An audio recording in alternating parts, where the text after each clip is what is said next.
नमस्कार, मैं हूं शम्स ताहिर खान और आप देख रहे हैं वारदात। क्या पाकिस्तान में मिलिट्री राज वापस आने वाला है?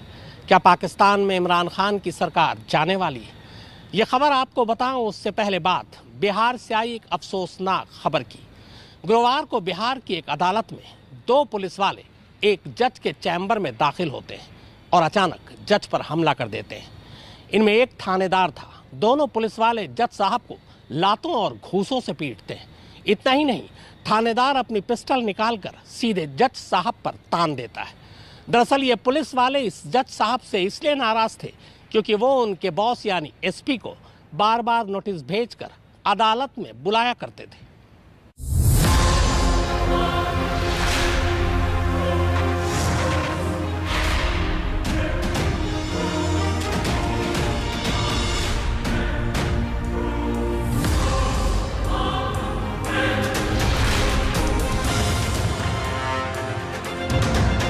जिस हाथ में तलवार थी वो सरक गई, उससे कानून ने अपना दाया हिस्सा बचाया। जिस हाथ में तराजू था वो छूट गया, उससे इंसाफ ने अपने बाएं हिस्से को महफूज किया। जिन आंखों पर पट्टी थी वो खुल गई और उन खुली आंखों ने आंखों के सामने तनी हुई पिस्तौल में अपनी मौत देखी। इस तरह इंसाफ के दर पर इंसाफ की देवी ने जज अविनाश कुमार के चैम्बर में अपनी खुली आंखों से बिहार के मधुबनी में गुंडई का नंगा नाच देखा। अपने यहाँ कुछ भी हो सकता है, कुछ भी मुमकिन है। ये भी कि कोई थानेदार किसी जज को उसी की कोर्ट में घुसकर उसे पीट डाले और उस पर पिस्तौल तान दे, सिर्फ इसलिए क्योंकि उस थानेदार को ये पसंद नहीं कि उसे या उसके एसपी साहब को कोई जज नोटिस भेजकर कोर्ट बुला ले। भला किसी जज की इतनी हिम्मत कैसे हो सकती है?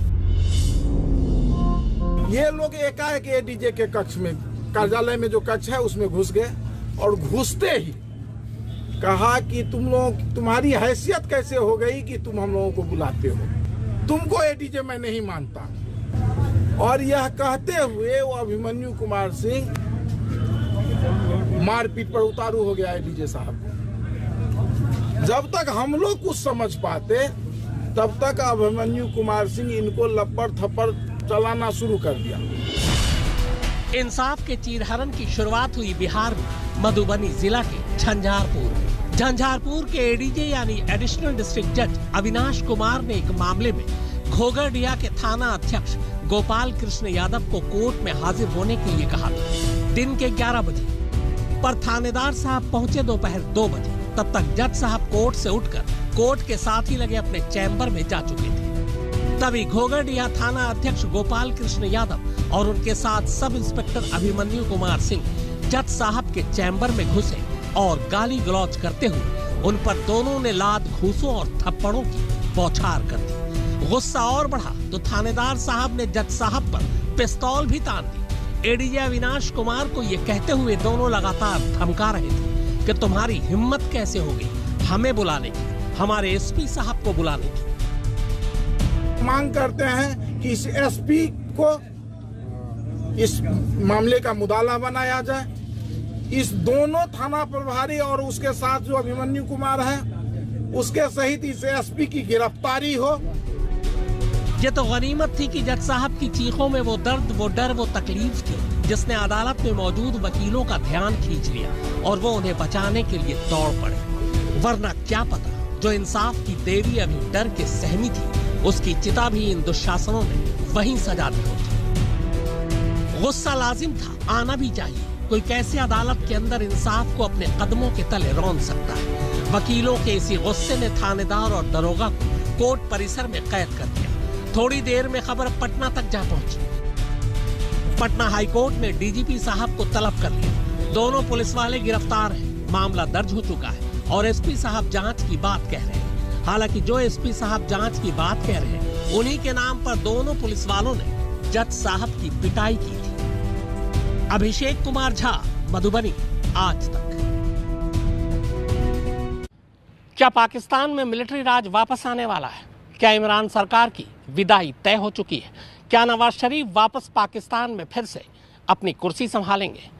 ये तमाम अटकलें इसलिए लगाई जा रही हैं क्योंकि पाकिस्तान में पाकिस्तानी खुफिया एजेंसी ISI के नए चीफ को लेकर इमरान खान और पाकिस्तानी सेना के बीच ठन गई है और इसी के बाद से ये अटकलें लग रही हैं कि अब इमरान खान की सरकार के दिन बस गिनती के बचे हैं।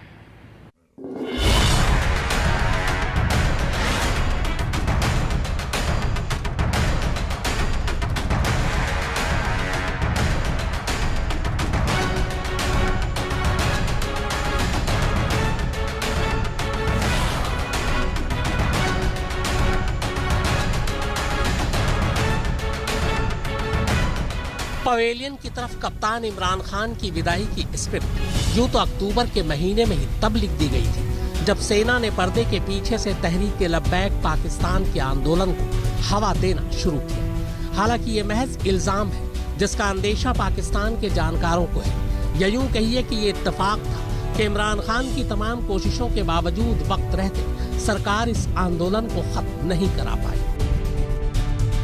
पड़ोसी मुल्क पाकिस्तान की तारीख बताती है कि यहाँ इत्तेफाक बहुत होते हैं और इन इत्तेफाकों से अक्सर देश की सियासत, देश की दशा और दिशा बदल जाती है। कभी कभी देश का भूगोल भी बदल जाता है। अब एक बार फिर पाकिस्तान में एक और इत्तेफाक बीज से अंकुर की तरह धीरे धीरे बाहर आ रहा है। जानकार मान रहे हैं कि इस इत्तेफाक का बीज पाकिस्तान की तारीख में चौथे मिलिट्री राज के पौधे को पानी दे रहा है। पाकिस्तान की सियासत में पनप रहे इस इत्तेफाक की सबसे बड़ी वजह है ये शख्स जनरल नदीम अहमद अंजुम, पाकिस्तान की खुफिया एजेंसी ISI का नया चीफ। हालांकि नदीम अंजुम महज एक चेहरा भर है उस टकराव के जो सेना और सरकार के बीच शुरू हो चुकी है। जानकार मानते हैं कि सेना को पिछले काफी वक्त से देश के हालात को देखते हुए ऐसा लग रहा है कि कप्तान इमरान के दौर में सिवाय बतौलेबाजी के ज्यादा कुछ नहीं हुआ और देश के हालात लगातार खराब होते जा रहे हैं। मगर इमरान को हटाने, किसी और को सत्ता पर बिठाने या कमान खुद अपने हाथों में लेने के लिए सेना को एक अदद बहाने की जरूरत थी। पहले तहरीक लब्बैक पाकिस्तान यानी TLP के आंदोलन को हवा दी गई, मगर यह आंदोलन भी वो वैक्यूम नहीं बना पाई जिसकी जरूरत थी। हालांकि अब सेना को पवेलियन की तरफ इमरान को वापस भेजने की एक माकूल वजह मिल गई है। पाकिस्तान की सेना और प्रधानमंत्री इमरान खान के बीच टकराव या विवाद पाकिस्तानी खुफिया एजेंसी ISI के प्रमुख नदीम अहमद अंजुम को लेकर शुरू हुआ। सेना ने पिछले महीने जनरल नदीम अंजुम को खुफिया एजेंसी का नया चीफ नियुक्त किया तो प्रधानमंत्री इमरान खान नाराज हो गए क्योंकि वो चाहते थे कि इस ओहदे पर उनके करीबी फैज हमीद ही बने रहे। मगर सेना ने फैज हमीद का तबादला कर दिया। इमरान सेना के इस फैसले के आगे झुक तो गए मगर उनका रवैया सेना को पसंद नहीं आया। 20 नवंबर से अंजुम का कार्यकाल शुरू हो रहा है और ऐसा माना जा रहा है कि उनके कार्यकाल के शुरू होते ही इमरान के कार्यकाल की उल्टी गिनती शुरू हो जाएगी। सेना से टकराव के चलते उन्हें अपनी कुर्सी छोड़नी पड़ सकती है। सूत्रों के मुताबिक पूर्व प्रधानमंत्री और विपक्षी नेता नवाज शरीफ को सेना ने स्टैंड बाई पर रहने के लिए इशारा कर दिया है। उनसे कहा गया है कि उनकी पाकिस्तान में जरूरत है, इसलिए उन्हें वापस लौट आना चाहिए। ऐसा माना जा रहा है कि सेना की मदद से एक बार फिर नवाज शरीफ की सत्ता में वापसी कराई जाएगी। वहीं इमरान खान को सत्ता से बेदखल कर दिया जाएगा। कहा जा रहा है कि सेना ने प्रधानमंत्री इमरान खान को 2 ऑप्शन दिए। पहला, या तो वो 20 नवंबर से पहले इस्तीफा दे दे या दूसरा, संसद में विपक्ष इन हाउस बदलाव कर देगा। दोनों ही सूरतों में इमरान खान का जाना तय माना जा रहा है। इसके साथ ही ये जानकारी भी सामने आई है कि इमरान खान की सत्ताधारी पार्टी पाकिस्तान तहरीक इंसाफ यानी PTI आने वाले हफ्ते में अपने राजनीतिक सहयोगी मुत्तहिदा कौमी मूवमेंट और पाकिस्तान मुस्लिम लीग यानी PMLQ का साथ खो देगी। तो तकनीकी तौर पर इमरान खान के पास इस्तीफा देने के अलावा यूं भी कोई दूसरा रास्ता नहीं बचा। देश में अगर नवाज शरीफ की वापसी होती है तो ये माना जाएगा कि सेना ने अब नवाज को अपना नया पिट्ठू बना लिया है और वो देश के अगले प्रधानमंत्री बनेंगे। और अगर उनकी वापसी नहीं होती है तो मुल्क चौथे मिलिट्री राज की तरफ बढ़ चलेगा। नवाज शरीफ फिलहाल ब्रिटेन में है क्योंकि देश में वो भ्रष्टाचार के 2 मामलों में दोषी ठहराए जा चुके हैं और बिना मुफीद हालात के वो अगर लौटते हैं तो उनका जेल जाना तय है। नवाज शरीफ पर जो 2 मामले चल रहे हैं उनमें पहला मामला एवनफील्ड प्रॉपर्टीज का है और दूसरा अल अजीजिया स्टील मिल्स का। साल 2018 में एक मामले में 10 साल और दूसरे में 7 साल जेल की सजा सुनाई गई थी। हालांकि शरीफ नवंबर 2019 से ही ब्रिटेन में रह रहे हैं। उन्हें लाहौर हाई कोर्ट ने अपना इलाज कराने के लिए 4 हफ्ते तक विदेश यात्रा की इजाजत दी थी, लेकिन वो अभी तक नहीं लौटे। लेकिन अगर सेना का साथ मिला तो हालात बदल सकते हैं। कुल मिलाकर देश के पहले ऐसे वजीर आजम बनने का इमरान का वो ख्वाब, जिसने पूरे 5 साल तक सत्ता चलाई हो, शायद अधूरा ही रह जाएगा। आपको बता दें कि 74 साल के पाकिस्तान के इतिहास में आज तक कोई भी प्रधानमंत्री ऐसा नहीं गुजरा जिसने मुल्क में पूरे 5 साल तक राज किया हो, क्योंकि इतने सालों में बनी सरकारों में या तो प्रधानमंत्री बदल गया या उसे सेना ने बदल दिया। फील्ड मार्शल अयूब खान से लेकर याहिया खान तक और जियाउल हक से लेकर परवेज मुशर्रफ तक कुल 35 साल तक पाकिस्तानी सेना प्रमुख मुल्क पर राज कर चुके हैं और अब एक बार फिर पाकिस्तान उसी राह पर है। सुरभि तिवारी और मनीषा झा के साथ फारूक माब हैदर, आज तक। पाकिस्तान में आज तक कोई प्रधानमंत्री 5 साल का अपना कार्यकाल क्यों नहीं पूरा कर पाया? पूरी कहानी इस ब्रेक के बाद आप देखते रहिए वारदात। क्या पाकिस्तान का इतिहास खुद को दोहराने जा रहा है?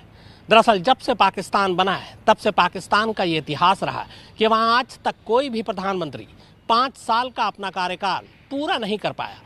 या तो उसे वक्त से पहले जाना पड़ा या फिर सेना ने हटा दिया।